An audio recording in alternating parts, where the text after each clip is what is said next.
High বন্ধুরা, welcome back to my YouTube channel Suma Das. তো আজ তোমাদের সাথে সন্ধ্যার চাটা শেয়ার করে নেব, রান্নাটা শেয়ার করে নেব, রান্না বাড়া যা করব তাই সব শেয়ার করে নেব। আজকে পুরা ভিডিওতে থাকেন, তাহলে দেখতে পাবেন আমি কি করি কি না। পনিরটা রান্না শেষ করে মা ছেলে জমিয়ে চা বানিয়ে খাবো। রান্না করব, পনির রান্না করব। তো পনিরটা দেখে নেও, এই যে পনিরটা সাতলাচ্ছি। মেয়ে তো নিরামিষ খেতে পারে না সব সময়, তাই জন্য মাছের ঝোল, তাই শরীরটা বেশি ভালো না। তো আজকে পনির রান্না করেছি। আমি বলেছি মা পনির রান্না করে দেবো, পনির দিক খেয়ে নেবি। মাছ রান্না করেছি, ও বলেছে মাছ তো খাবে না, ও পনির একটু ভালো পায়, বলেছে পনির খাবে। তো আমি বলেছি কি আর ঠিক আছে, পনির মানিয়ে দেবো তোমাকে, পনির খেয়ে নেবে।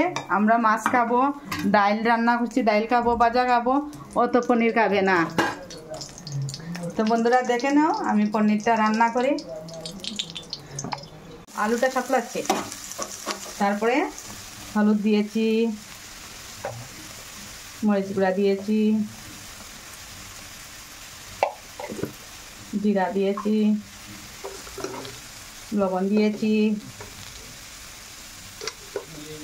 দা দিয়া বসে কাটতে পারি না, কোমরে ব্যথা করে, তাই দাঁড়িয়ে দাঁড়িয়ে চাকু দিয়ে কেটে নিয়েছি, সুবিধা হয় আর এই চাকু দিয়ে কাটলে।